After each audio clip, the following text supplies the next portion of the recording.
mamwachi kana menyina JQ mamwachi kana menyina Ninke wanya umanye kana mamufe JQ wanya umanye kana mamufe Assalamu alaikum Malaikum assalama JQ si assalamu alaikum Malaikum assalama JQwaves.com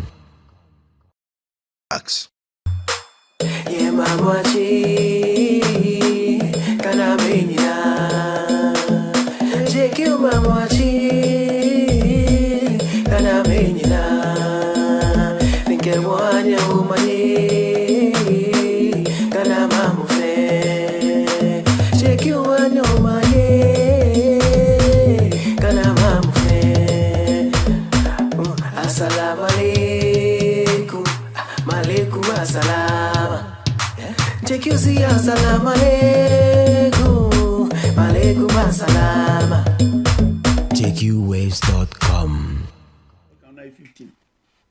Yo, before your son so abandoned Mojo and a state of Ghana. And there were two programs, You know, shots no more time than care for. But maybe in there, if you say here, said the Ghana there come so now Ghana independent airbus struggling.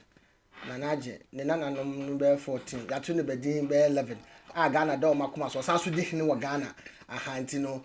Or almost teach no more share said the election continue after election the review of the election and no home and a yes ungunyane obi afa agyenchen embra yesrem woni die kwaso nyatem didie and enye ntokwa obi a me say do baby na voice kosoro pa me do ba pa bo say me voice natiko it depend IT boss adaroma and then o tie wo Facebook GQ TV yeton and YouTube GQ TV. Yes, someone me a notification bell na can GQ family no. So the baneta. Na program na biara woni nje ho. Woni nje ho anya problem. Wo de shema obi a biara na nje ho maye. Na fa comments so bra keke. To subscribe wo YouTube GQ TV. Na me a notification bell. Na follow Facebook GQ TV. Obasan so hu Instagram GQ TV 1. Na yenku enim na ahia na ebe de. From January 2021, no, you had a new program about immigration, about new passport renunciation, issues with foreign office, letters from incasso office. That is a 60 minutes with GQ international. Once in a week in the channel. You better subscribe to the channel, and I'll be who say.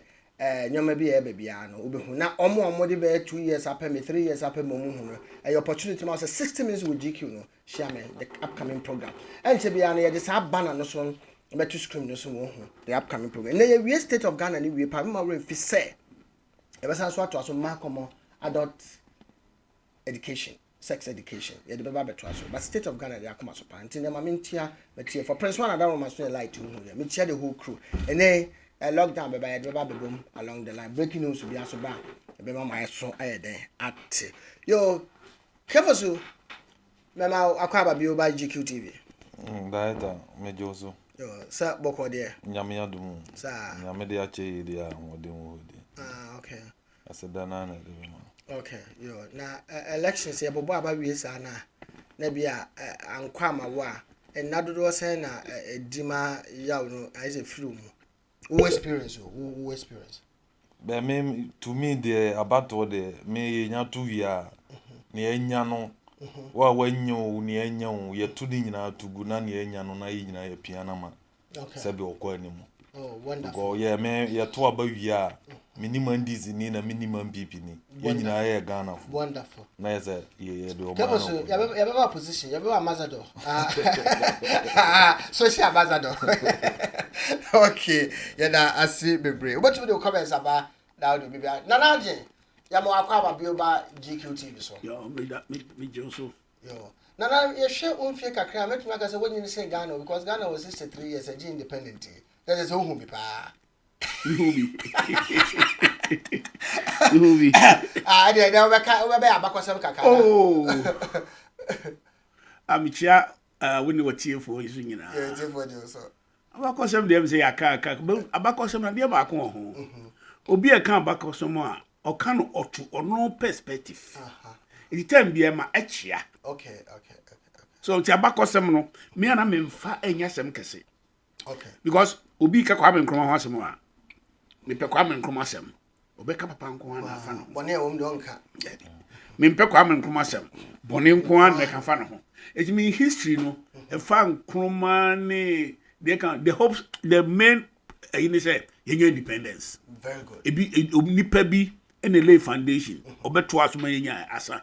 Na say e kase why Ghana why say the young forget ni nyina hu hia. Be hia say independence. Yeah, that's it. Yo. Observe for a state of Ghana, the election review. Now, ansana yabakosono. Yabaka kotie your first video. The late Papa J. Or kind. Or say election ye baby. Your friend is yama in the whole election. To never come before now. The Papa J video no betum no. There were about 11 videos to be ya piling in here about the election. You be the everybody abonning in Antino. No answer will be winning. Say me producer, my video now ready there. Friend is saying, you bet just about 30 seconds per. You see the Papa J. Never say be a bit to me Papa J's voice no ha. Okay, into the bet me Papa J. Never say the Papa J can share. Your expectations of the elections, what do you expect Ghanaians to do? I want Ghanaians to be very vigilant. That's the only way we can have free and fair elections, and that's the only way we can have peace. Yes, to be vigilant, very vigilant. On your expectations of the elections, what do you expect Ghanaians to do? I want Ghanaians to be very vigilant. That's the only way we can have free and fair elections, and that's the only way we can have peace. Yes, to be vigilant, very vigilant. On your expectations of the elections, what do you expect Ghanaians to do? I want Ghanaians to be very vigilant. That's the only way we can have free and fair elections, and that's the only way we can have peace. Yes, to be vigilant, very vigilant. On your expectations of the late Papa J and can ever to be nanka fans no be a budget so. And the video, the interview with Abba GH1. Also Ghana for me in the hole. About 2 years koi. About 2 years a simu last 7th December. Who say? Maybe a quarter 10. Later, we are some pan. And I be young, cause a some pan or be say you go. As some Papa J can them in a yard. Because or cause in will be a man and in the hoa. Nay, would this or cancer. Because me see so. Them at 2 about me and son. What is it? About 2 year party, that about 2 and Kui. There were GQ Waves radio, so I hope, sir, more I want to mention. Much respect to with GQ Waves radio. About one who prospect and Kui. I'll be about 1 and Kui. I'm best when I'm an Kui. Because, oh. Okay, I'll be noise because Ghana, your constitution, you are 24 hours as a electoral commission. Utimba be declare. What is it? Baba, we are 2 years, 24 hours. Na mama number kasai. Okay. If you are there, chin, a cram and crowfosh, I see a kasai and son or Baba press conference. Then some more kind say, Sua to Toba, be money at DNT, Vos Binumohan and Sanka and T. Yan Tuyabo. I feel at their chin. Okay. There's a nice one to main door in my esamo. At their chin and sana, Oba, no Oba be declare bano. What you say? And this is for catch then say, on one and a war. And some kaka crabintino. Uncle on Tonebo now on Kay or Monago, Mona and Mramekasa, and sana. Obey me declare banana or declare bano. My men and Tia say a hunko poor. And what the babet and a hono declare bano de ma MPP.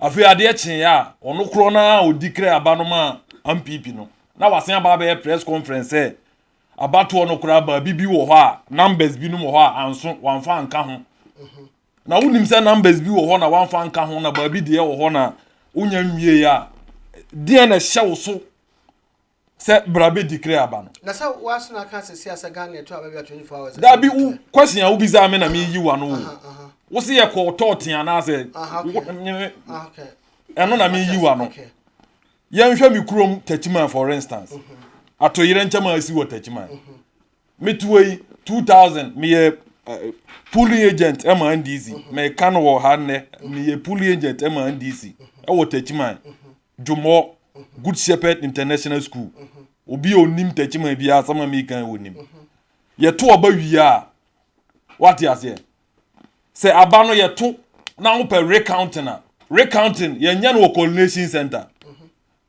what you say police station wa nti ya agent wo ho ti ye to oba wiye na hwe na wo nti ase na say ye wiye mu an ya wo betima ka say ye nsan hwe aba no guo na kan na fufu be Tachima de edin de kosi ye ya to oba wiye ama party agents obi ade ne sa ase ama o masesa ballot boxes at the coordination center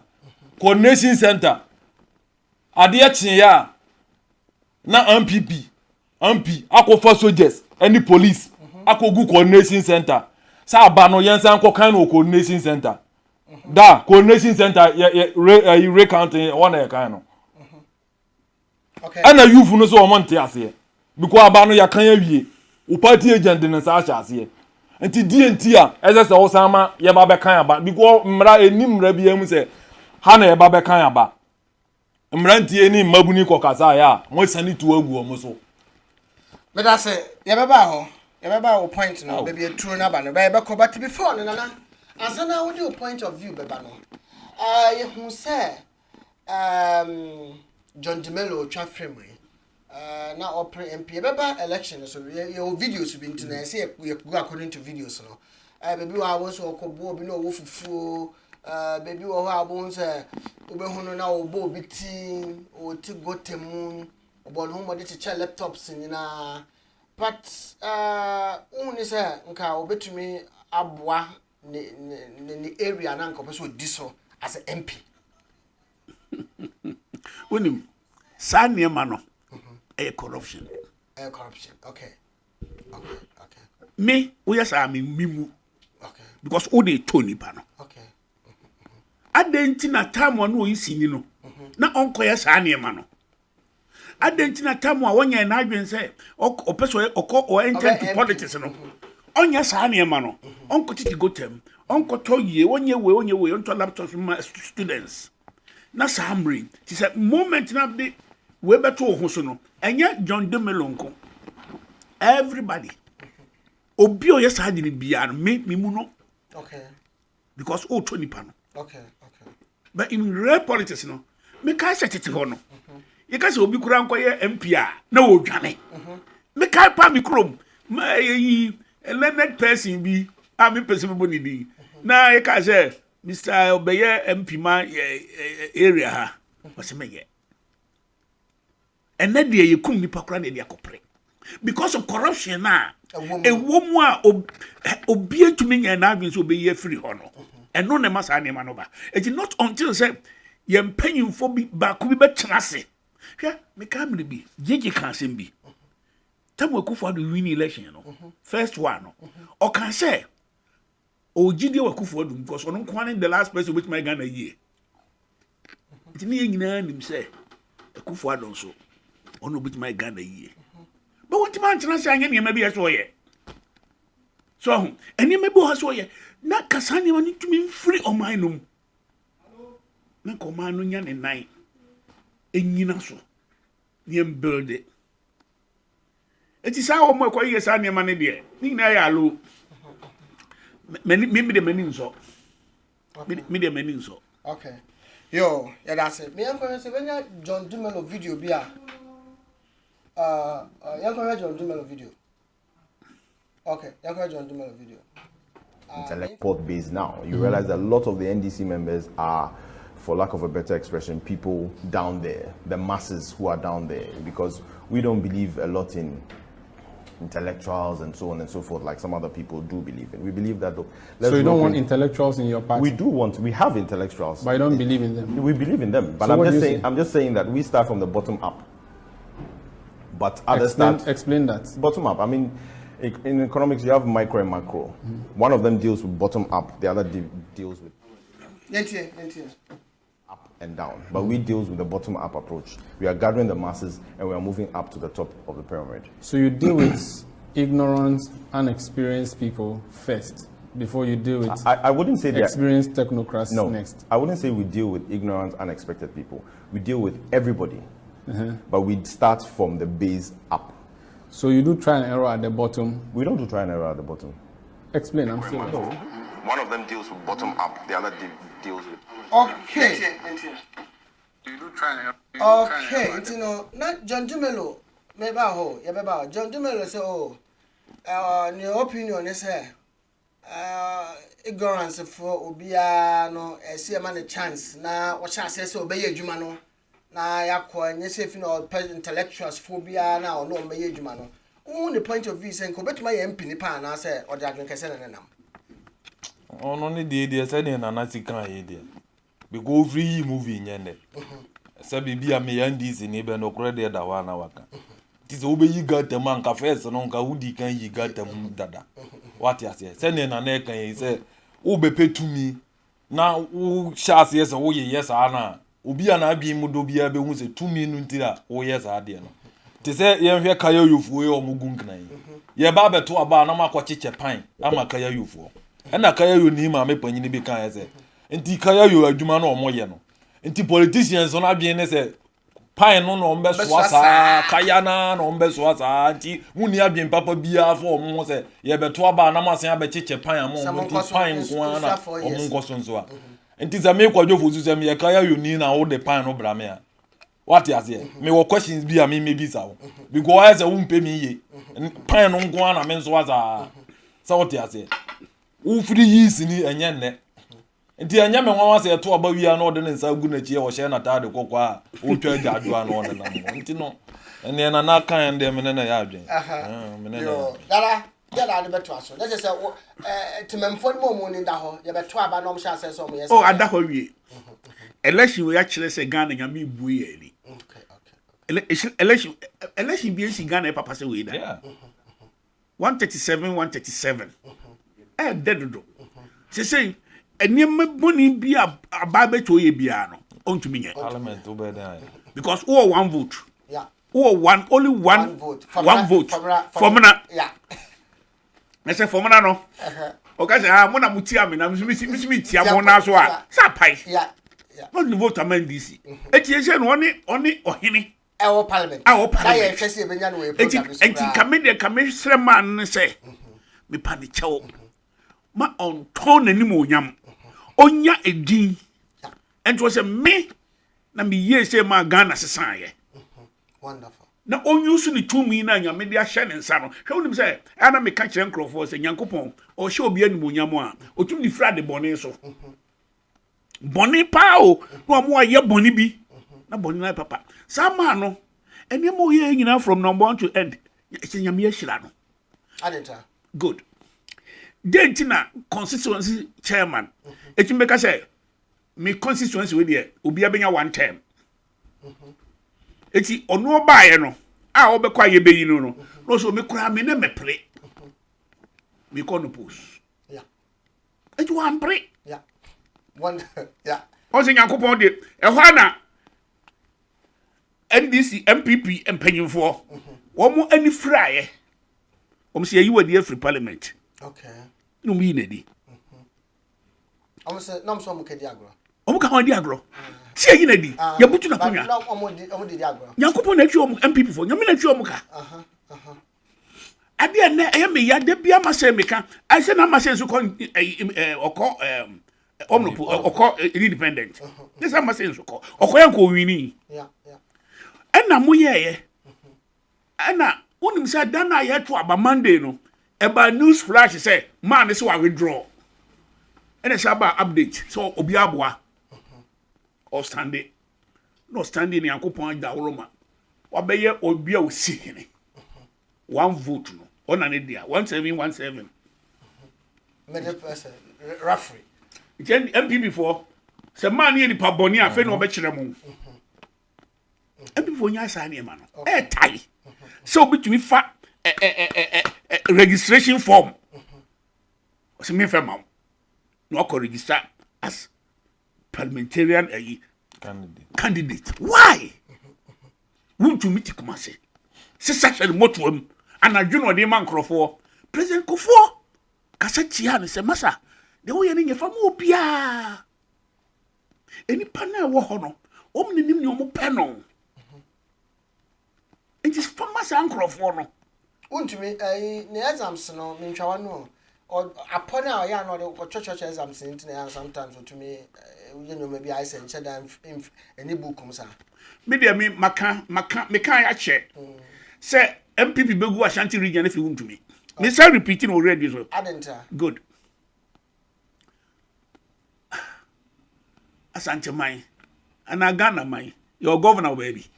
Darling. What you mean you're your governor? Governor for where? Because he had my crown. Governor for where? Oh, sympathizers. Any sympathizer to a MPP no. Me MPP member, me sympathizer keke. Oh, ya. Say I'm paying for to meet now, Massa, and my way in ano. A coso. Any quasi coso. Oh, to me, Casa, a governor. And also 47. Where ya? Uber resign. So where ya? Resign. Okay.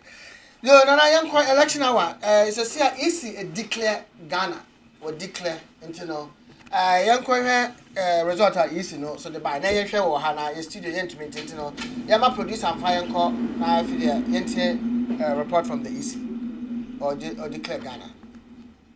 Walker, independent candidate, obtained 9,703 votes, being 0.074% of the total valid votes cast.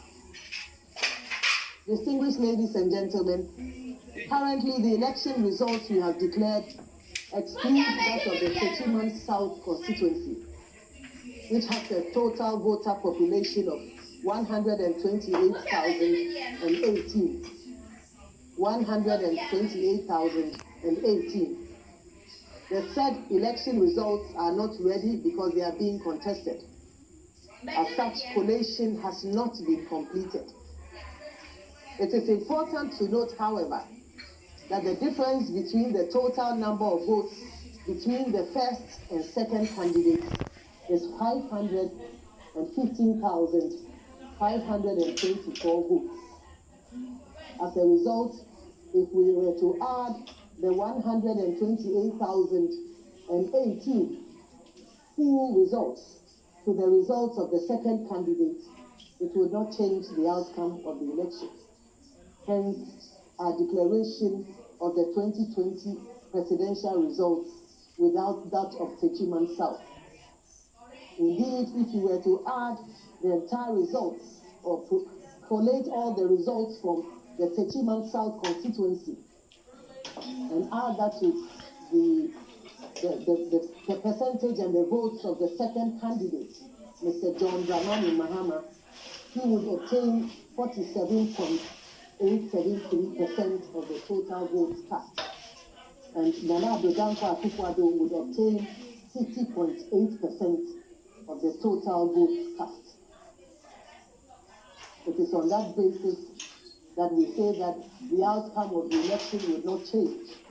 Hence our declaration of the 2020 presidential results without that of Techiman South. Distinguished ladies and gentlemen, on the basis of the foregoing election results, and by the power vested in me as the chairperson of the Electoral Commission of Ghana and the returning officer of the presidential election, it is my duty and honor to declare Nana Dankwa Akufo-Addo as President-elect of the Republic of Ghana. It is my duty and honor to declare Nana Dankwa Akufo-Addo as easy a declare what declare president we na momenko before say be quite discussions no momenko tie short the fourth video about the press conference NDC press conference, minority leader, the NDC. I go to so discussion. But Jean Mintsa, the electoral commissioner, has not shown good faith. She told me and the other colleague I had, Professor White, to send a message to John Mahama. After leaving, she turned off her phone. She turned off her phone? Yes. I will take you to my car. I will show you the several phone calls I made to her, and she did not pick. She did not pick it. So when I finally got to John's house, then suddenly somebody calls me and says, "But Rojo, you told me you were going to inform John about a potential meeting that would take place between the NDC's representatives and the EC, where we would catalog the different types of fraud or issues that we had for them to be addressed." But she's announcing the results. So basically, she got the two of us out of the EC. Appreciate what I'm saying, but create another opportunity for me and my other colleague in the EC, and will show Ghanaians and the global community the fraud that has been perpetuated on the people of Ghana. You are to the flag bearer, we are addressing the nation. No, but let me emphasize. Right. President Nana Addo Dankwa Akufo-Addo did not win this presidential election. He did not. He did not. And I repeat emphatically, he did not. Right, that point has been made by the minority leader here. And I'm saying, I was in the EC, I was representing the party in the EC, and I'm saying that on the face of the evidence provided, Nana Addo Dankwa did not. Also, Yanko press conference be a minority leader. Yanko have videos net was we are nearby a studio. Like Yanko another video. NDC for no buofupa.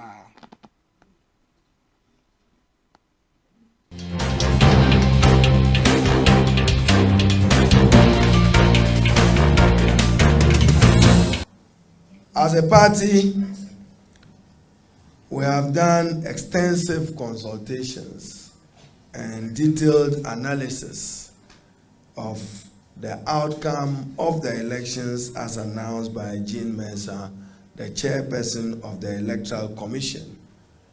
And we have come to only one irresistible conclusion, that it's a flawed, discredited election.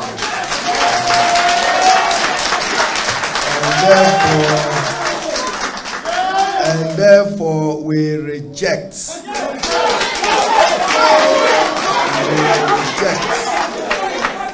without any reservation. We reject the presidential elections as announced by her. And we also want to serve notice that the blatant efforts even to deny us of a parliamentary majority will be fiercely resisted. We know that the good people of Ghana gave us a mandate, and that mandate included a parliamentary majority, that they are engaged in attempts in connivance with the Electoral Commission to undermine and to reduce through brute force and military excessive behavior.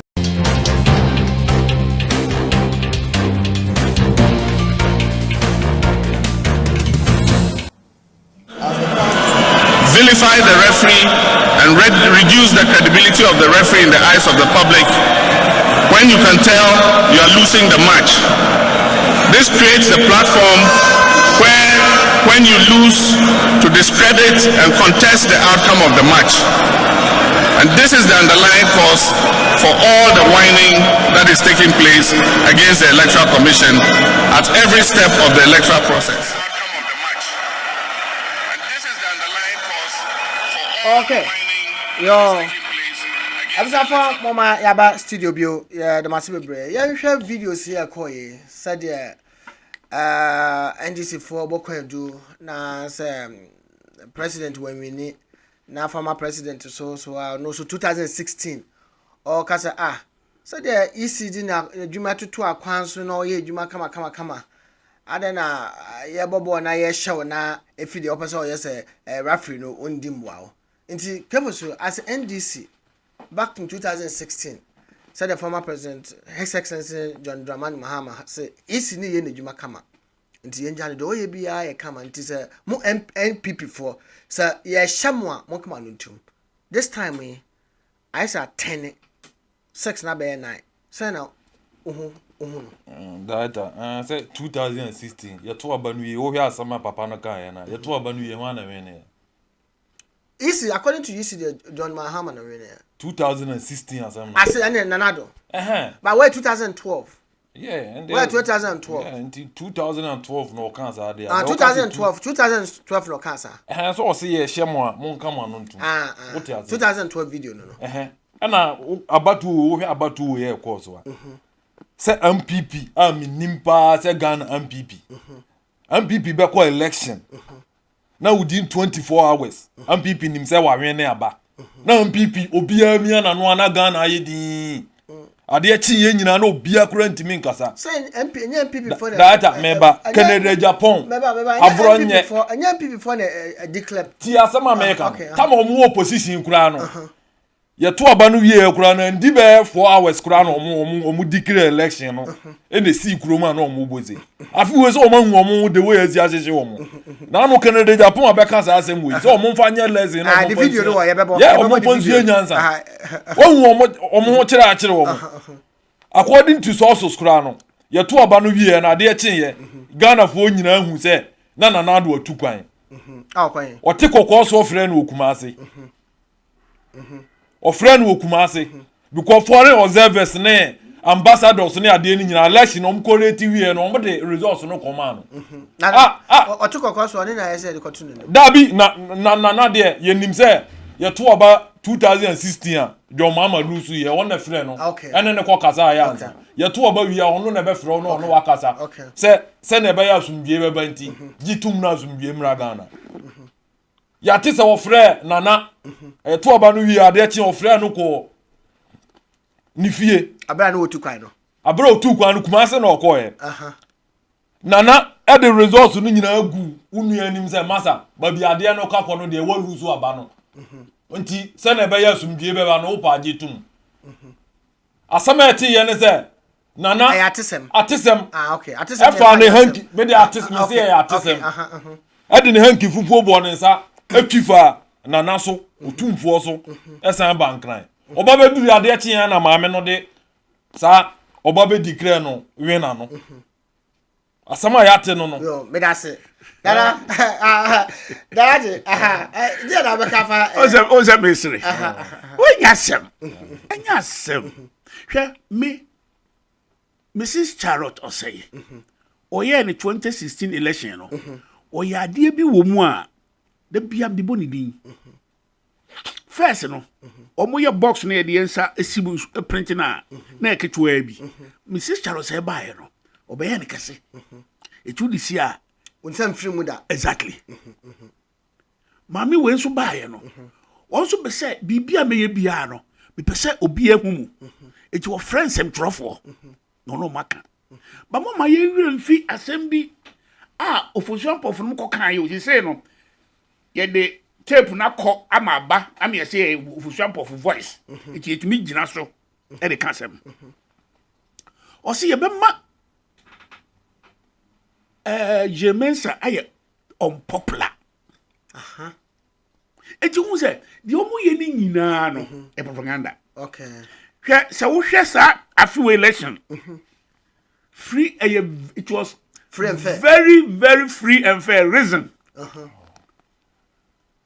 collation tamona MPP for court court for mom ti asese ye wini election e wo ankran ye wini no wo polling station sa di na e wo ho no enne obi ka so obi awi abamu a obetumi sini who because wo party ni pagina ho mimi party ni pagina ho eye den na mimi hwe wo ema wo inflate figures no it's a the wutru na pressman for no they make sure say all the 38,000 polling stations ni nyina no omo wo nipa wo ho obi a wo ni nipa good say ebi ben a omo nipa ba ko ne ko ho say mu titi a omo we kwa ha eti what they did say they also got their results through this. Okay.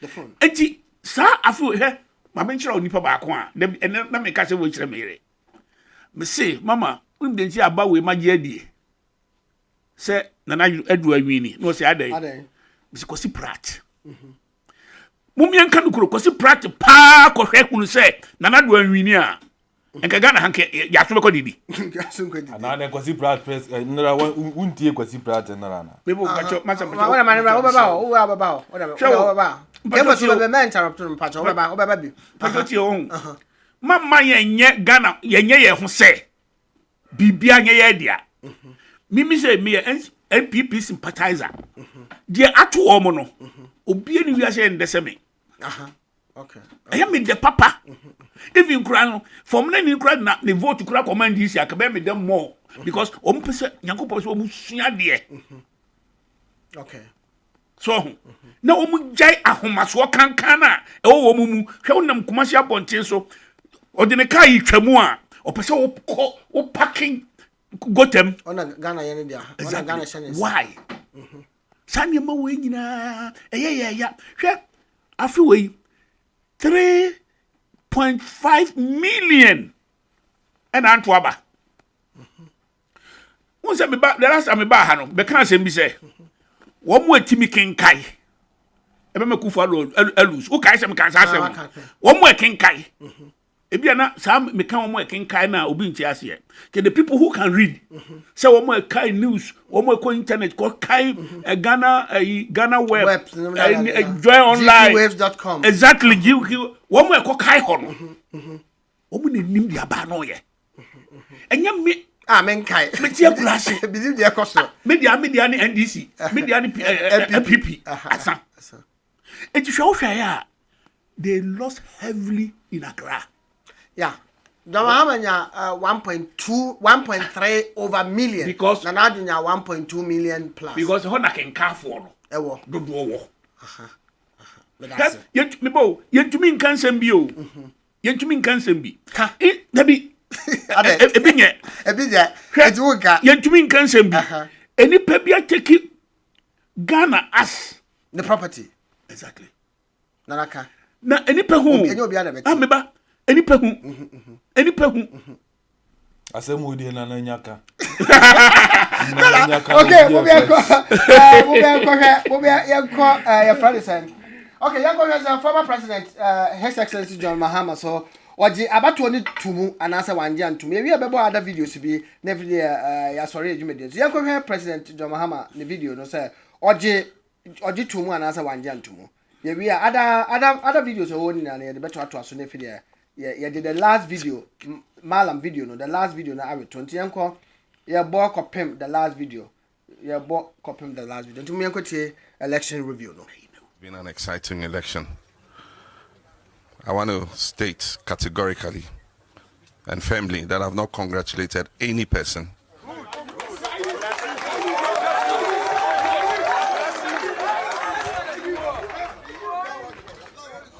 No attempt should be made to steal this election.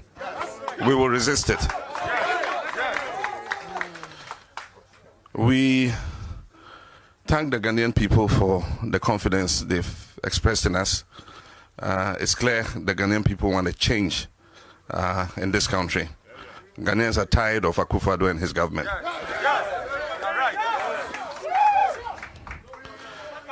We thank the electorate for giving us a working majority in Parliament, 140 seats in Parliament, which is a majority.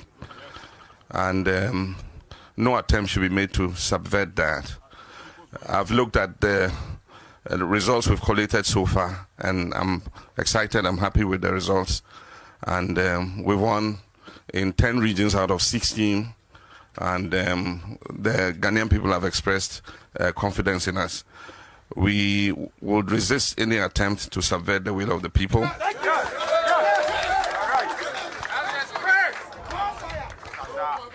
some of what is happening is unacceptable. And Nana Akufo-Addo continues to show credentials that are very undemocratic.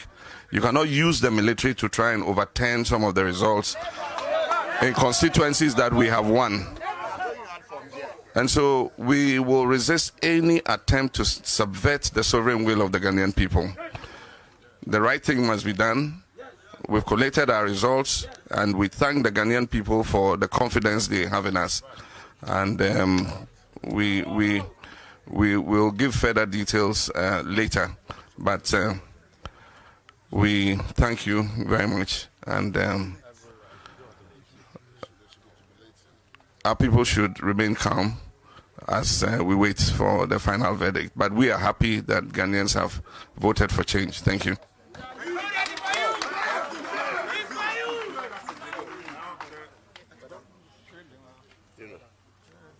It's been an exciting election. I want to state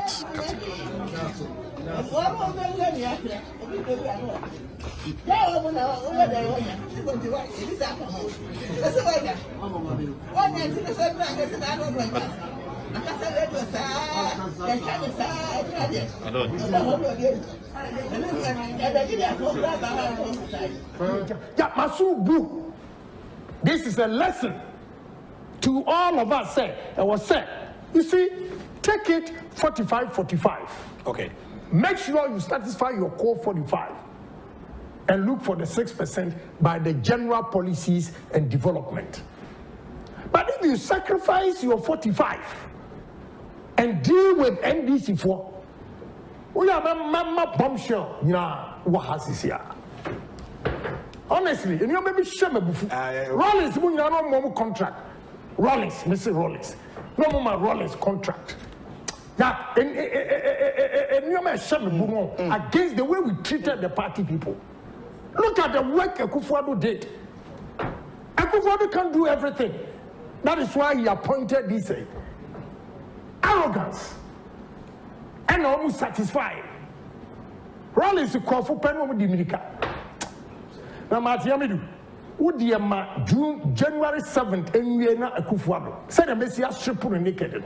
The plans he had against NDC. NDC should be careful. Because no only Rollins are planning to make sure say Mahama Lusu, Zeneto and Akwano. Wait, Amidu will take over the party. The former special prosecutor. Yes, and the contract that we're giving to Rollins. Please, MPP4 should wake up. Muslim and Mr. Party, and never can crash them. We've won, but we share the effort the party people put together. And easy. You cannot sideline your own people. But now Ali said to me, Germany, in presence of the Minister for Roads and Highways, catch them on 27 contracts. Now we do Mikrom Crown. I'm a company and I'm a sausage. Mikrom a quite back home with the Yama or the machines. Maybe be impressed. Nina Ali said. MPP4, HMG, a Juma, no, they are come at least, Omukusikamu, men and Pojisikanama. Yeah, I have a lot of information. We cannot allow this thing to continue. And yet, then NDC for the more good contractors. They build them. So build your party people. Build them. Build the party people. And stop giving contracts to NDC for we are no Marco Chesica. As if we are not in power. Why? All right. So those mistakes, Debbie, I salute the women in the party. Okay. They've done marvelously well. And the grassroots, the youth. Send me almost. Mahmoudou, me a top minister, me a dema Isaka, me a top minister, me a dema Ismail. Se koko tubo wabine kuno, me wabinya power. Subhanallah. No akwaya MP, no akwaya minister, no ane ne yere ne man kwada dampa pem, na akwandisi mo na wote bamboo dam, Isaka wa Jimmy. Me adama Mahmoudou, me a top minister, me adama Isaka, me a top minister, me adama Ismail, se koko tubo wabine kuno, me wabinya power. Subhanallah. No akwaya MP, no akwaya minister, no ane ne yere ne man kwada dampa pem, na akwandisi mo na wote bamboo dam, Isaka wa Jimmy.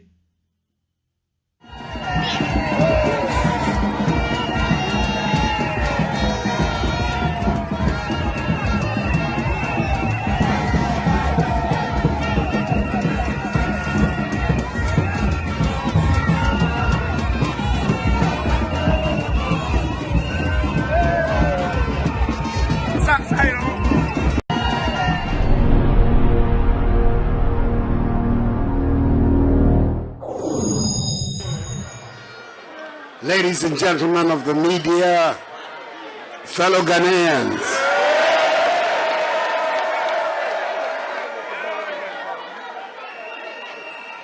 A few minutes ago, what was known by me, and indeed by many, many Ghanaians, was announced by the returning officer of the presidential election, the chairperson of the Electoral Commission, Mrs. Jean Mintsa.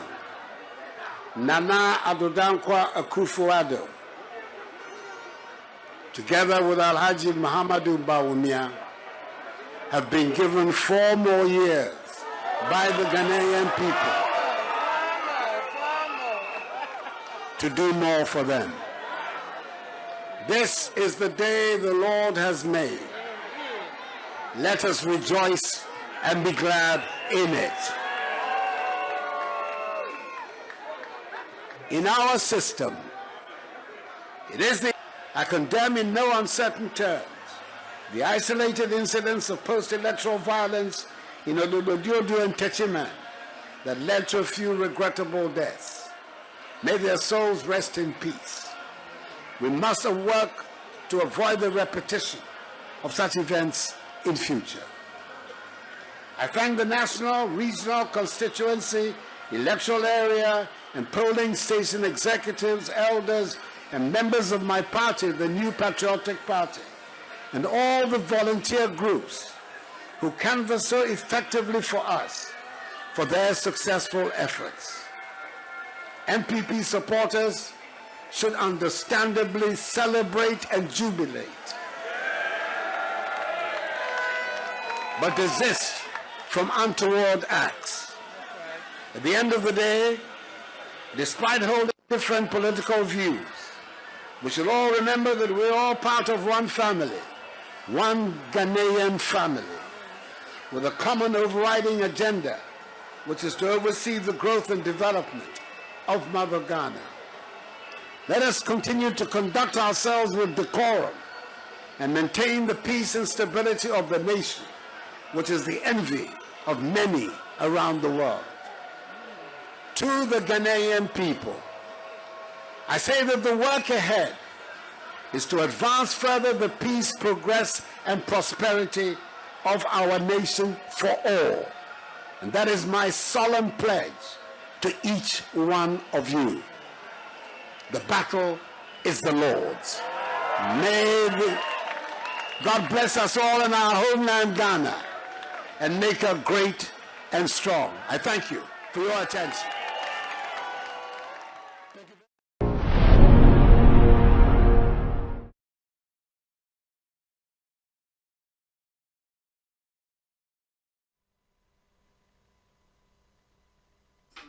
Okay, Ebusafo, ya damwase president Kasawi. Na dem akoka me ni je won pa ne se o se ya hwe se asumdwe beba Ghana. Se dia mama ni bebrekwa ni bre Ghana. Ntino eni ano e bebo ntofa. Ya damase bebre so. Mami nchia Patricia Eduso ewo Ghana, GQ TV official chat to one of the members and our Ghana. Pat ye chia o da se wo hwe. At least enim se obehia ma. Ye wie program ni so ya de man komo etwaso. Man komo sex education, adult sex education. Yeah, the man come better program. There are 2 programs. Yo, Nana, careful to my member ho. You tie bi pa where election review. Nti I say akwabo bo no maybe I hwe bi etete obi a partner. Said the nyoma coin. E futuo ben say my Ghana for futuo. Obi aka obi say Malam, you are making sense. GH Nana, also Malam is making great sense. Video say I hwe a photo ben and Ghana forces here. Sabe, video ya me Malam de no na me manage ho. Okay. Because me timi de me krum techiman de ayo fan. Sabe ye hwe me krum techiman ya omo wuye nyina na ye nkɔhwe no. Sabe pepefo Malam ni isie du ne mfo nkwa na kogo wuye.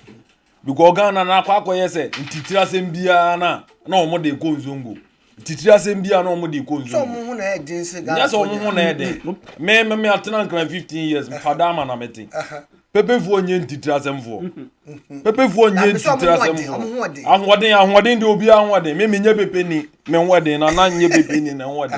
and what they mfa pipi ho Azuma na the whole West Africa no way ye mfa ho nto nchen okay na ya kona dunum nyina zo mo no ye bibi za ba dey tabo de pa oh da yam fa no nto nchen wa hu za ntimi nua pepefo no na futuo kakra ebe kwa mo no bibia ni a ye fa bibia ye ntitira sem ne ade a na omo so na ye de ba befa sebe kura no ye se ye hwe am robbery bia be ko so wo Ghana bia no ye chi nipa fo a ubekom na nipa be eitre di ye pepedi ene ade nti omo ya sei esom no what ya say nti omo hwe no omo ntwe omo freeze ane ma no because asema papa no kan ye no wo kwa jiska hwe omo ko fa ballot box so a ye bo omu tu okun omo yi oh nipa mienu ye kun omo at the sport we wo ko fa ballot box nipa no osoma ono on de otinifie what ye condition mu a ono home be wo ko fa ye na hwe se ye kun ato bi kura na wawo wo abusuan bia na wo hwe omo se hwe awreho ne ade a wo de aba beto abusuan so tie nyina ye mfa asama papa no kan na yemfa nye malam kan na yemfa nye su yehunu de nyina yemfa ntu ye hofo yo that's nana now we be can time na His Excellency John Dramani Mahama man speech so on congratulate you bia for now nadia na worker here so be congratulate you bia ehun ya so ofu say yesisi na nipa ba ko pe na Ghana otumi a obeti masesana mawo any court Supreme Court. Me kai say 2012 MPP for court no. O ma megina ho anye your friends press conferences. Anya o mo ye ba ko say. O mo ye. Ba ko. Na ba ko so ono so aye ba ko. Oh no, o ma ye bebre. O ma masa mpacho. Do mama na nkasa no ono na aye ba ko. Anya argument. O mo do ma ye ba ko. Ti ba ko ba ko. O ma ye press conference do so. Anu dey party no na tie me o. Ti asama make party no na aye o mo press conference. Be papa na ye to ne so aba na. Ono no John mama no. Speech. Yes, one na ba be kasa ono so akasa ba ko pe. Nti ba ko one na akasa party na e ka nsem MPP for so my press conferences be. Me ba so asem. Na party no mo kasa ma hwan. Party no. Omo kasa omo nyina kasa ma John mama. Be ne John mama no be ka no. Be that's MPP for akasa mi. Be that's dada. So many press conferences no. Emfa hwe mre ye o man mu. Etwetwe ya so. Onko court. Na court nko tenase. No mpensem mu. Ene kure nyankopon adom. Court for na diko aka kire wo se. Se obi di asemba ho election hu a, o me class within 42 days. Okay, maybe na minchwa no ma interrupt you just 30 seconds. But me can say edin ketia on 21st December 2012 no. As I make immediately about 21st December. Okay, I say after elections now, any idiot can go to. And say don't you know musuro so mbeko de we don't know. Ebi anunti eno musuro amde tio. Me imagine I say the majority no of we Ghanaians the adwene say yempe dede. Yempe ntokwa. Yempe bibia. Yahunu bida. Ebi tu obi. Oboycott we. That's 1996. Or boycott we.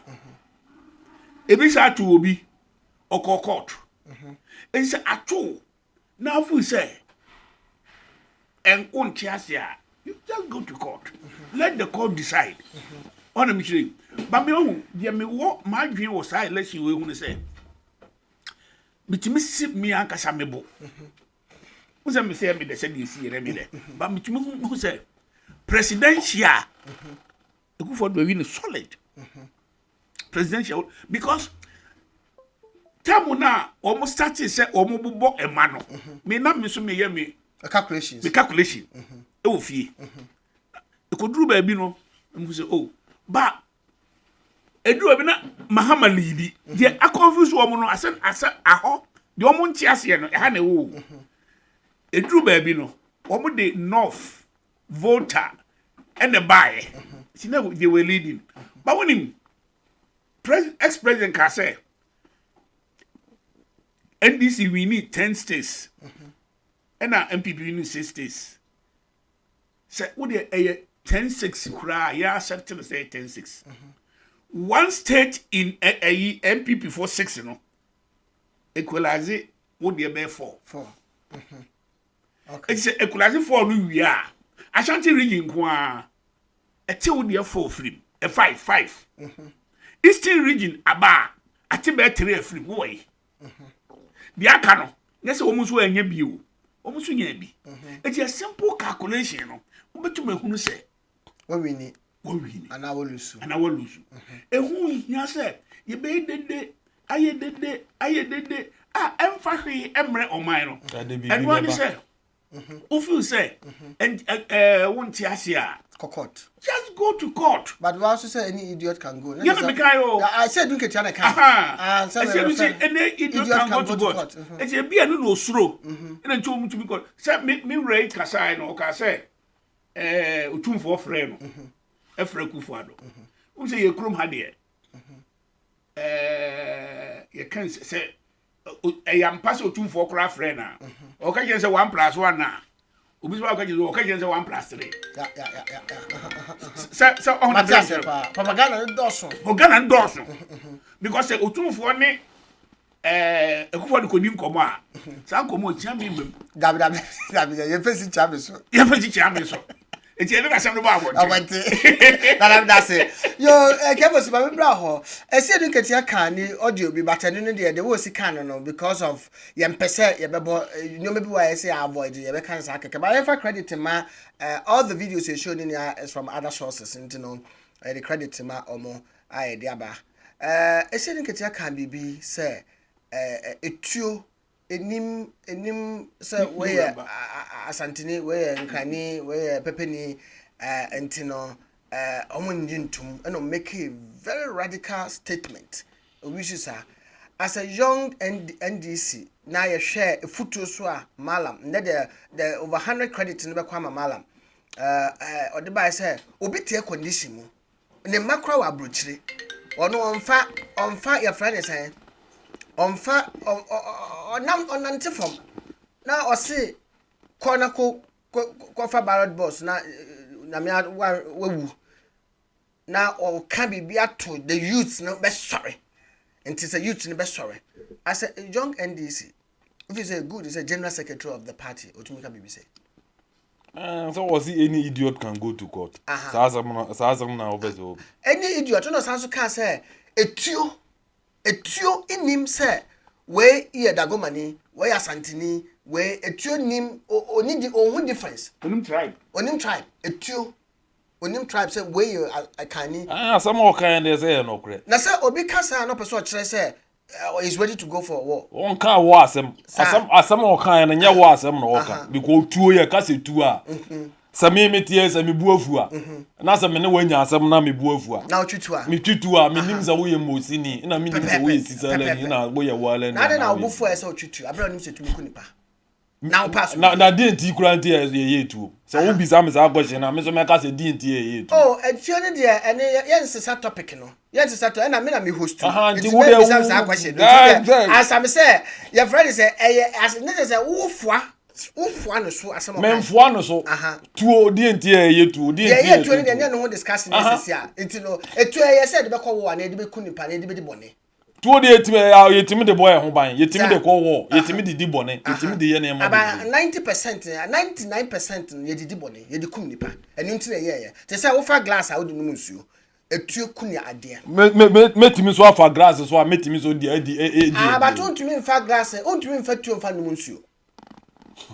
But and I say in the concept of a tune, 99% no, 1% be defendable, but 99% no is sayade a kum nipa. But glass there, who bet me the anuncio. So what? Who bet me credit the woman? And you know, as a young NDC, say a good say no, so a general secretary of the party. A yes sir can be busy and as I contempt to crutch no. And they mean to me cause say contempt be a channel. And I mean ni adwena e ba ni teams ata man de kan sa asem. Okay. Enti me ametia yeah kwadwo fosu say no mentimi nkonko yi sa na asem. Ma me hwese menya general mosquito we lie issue life. Enti okay. Good. Untumi cause asem ambra na ho short. Me ye beja ya can't tell say be friend no. But me hwese beja general mosquito e wo ye live program say nya bisa na de kurenti o cause enti na de o kan no de na o ka fa ho. Oh, say ye nyina ya kanfo. Na ye nyina so kanfo ye kasa bibuom.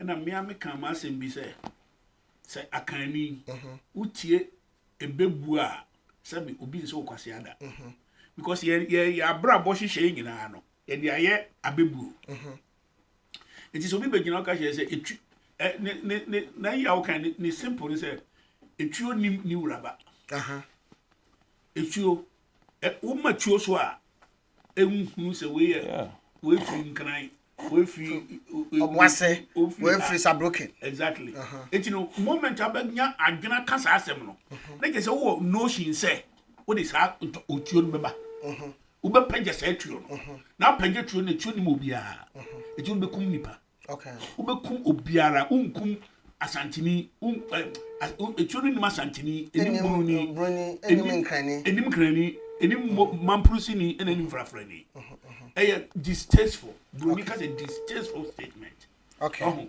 but me on the me yan say ye bofu na enka ye kasa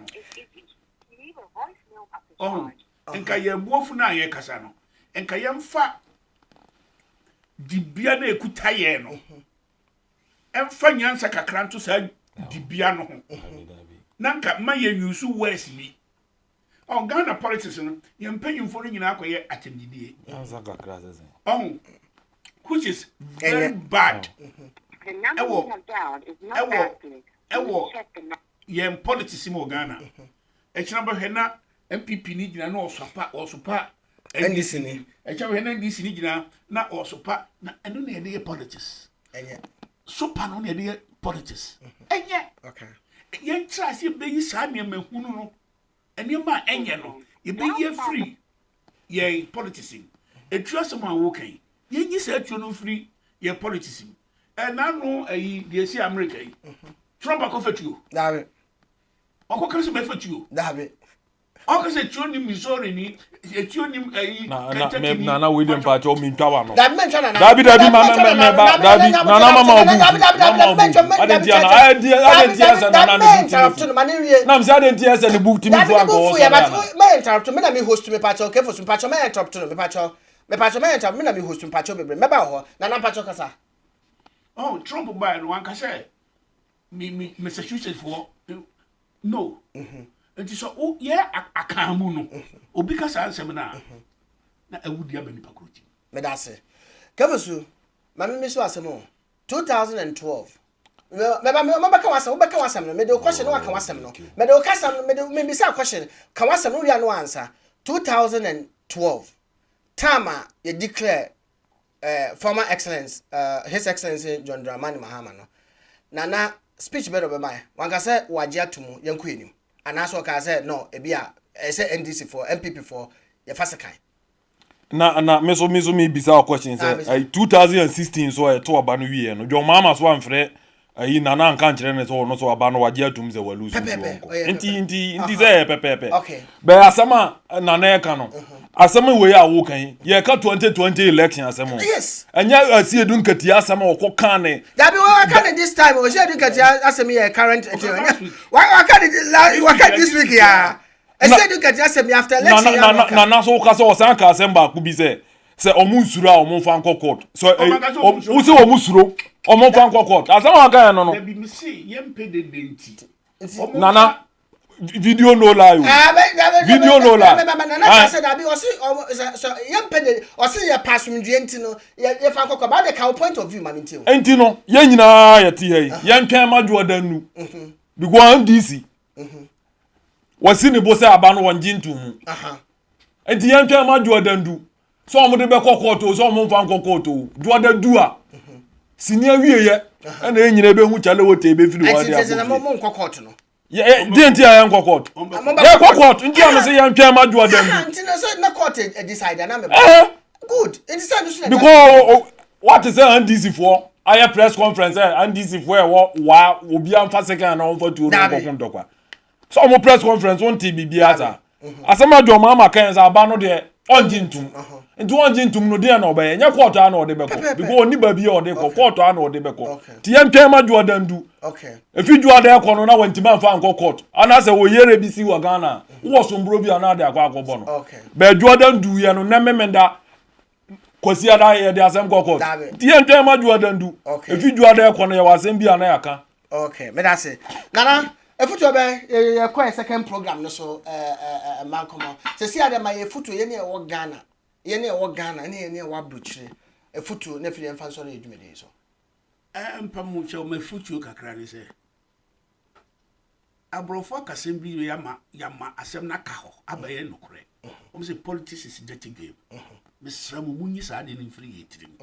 Politics a dirty game. Maybe MPP sympathizer. Okay. And so mo ya de anya. Okay. Me kan. Me di ya wo mo ho a. Me kan. Because me mo me ahwe ni ye. Aka asante for ye nkrofobia. Omo different pa wo. Wo mo nim se medie ni. A jump on the union government by something for the palm on. Go tell me one person who can say, you cannot correct. Now no vote here by ye know with your Santa for ye MPP for. Ye know, you perceive a good for the say. You are in the politics in the crowd. Okay. It is Mr. Ghana for say. Ye know, fat bossy talk, young to your bossy. Na yenye jidie ewo yeni yankasa yemu na yenya jidie nsuma obi na adwuma ye de ahye obi nsa no yenhwe se nipa kro no obenya odo na anigye de aye adwuma na yie ama ye nyina ho atoye na metim makao ewo politics mu na ewo Ghana ne de emo aye ede yone ene betu ye debi yo na me da se kamasu my futuo na fide yensore adwumade bi so afutuo kakra me de bema me nuanom Ghana for ne se abato de 2 year ye nya to aba no wie na electoral commissioner e declare aba na ye ni NDC na ye ni MPP ye nyina ye Ghana for ese ye nyina ye kabom na ye nyina ye move o ma no na e de koye nim enti se to aba wie na ba ko se wonte ne ho ase se ye wie mo se wo hwe na wonte ne ho ase a court na ese ode ko ode asem no court na court ko kan na o nya engina so ni enti o se ye wie no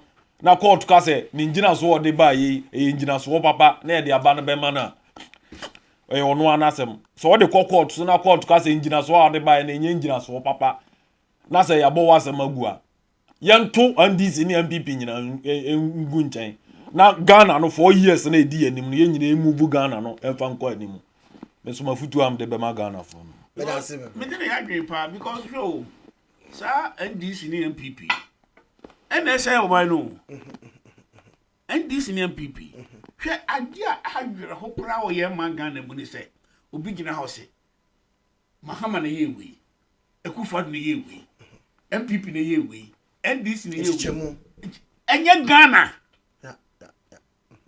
skano kura se enye John Mama de na enye Ekufad Ghana Ghana sika me ti jamai ha me ti da se yakase project we ajabe ka na SPD for the year government na ye yeah oh it me say Ghana for ye ebukari for no ye ni beti mama sa de na ye adwuma because ye nyai say abai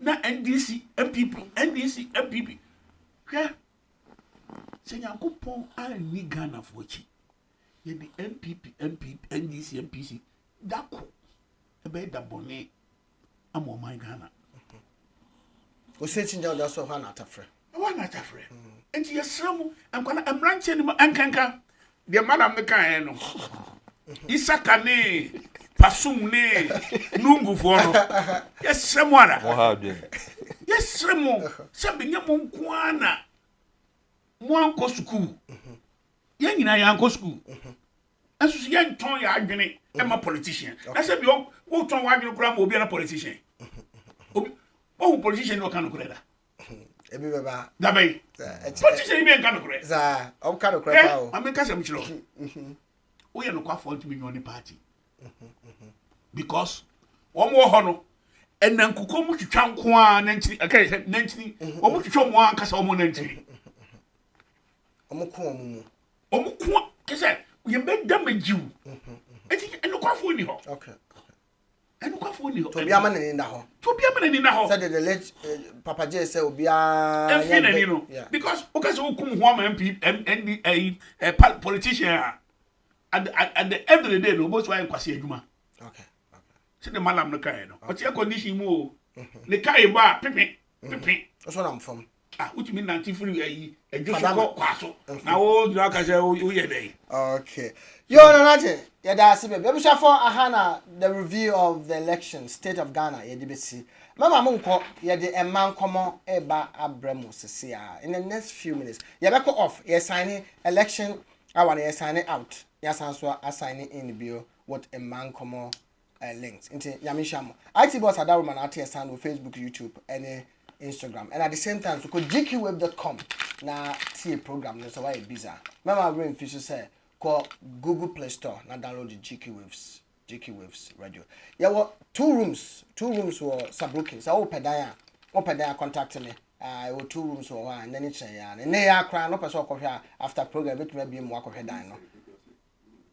2 rooms. Into no. Your friend is offer me out on Sabeka. At the same time, so or passport you will check or passport no. You buy your online forms and money after said the next batch in January. You come near the account. And I'm sorry for gentleman's qualities. May you miss you. More model test have any other master and run the continue. A bad man come on. You better not come test them out. Be a test soon in here pa. The masses say when I'm running a gym and I'm a share. Until Mamma Moon could be the state of the man come on adult sexual sex education. Yeah, the trauma so. God bless you. Goodbye for now. Do you need internet on your mobile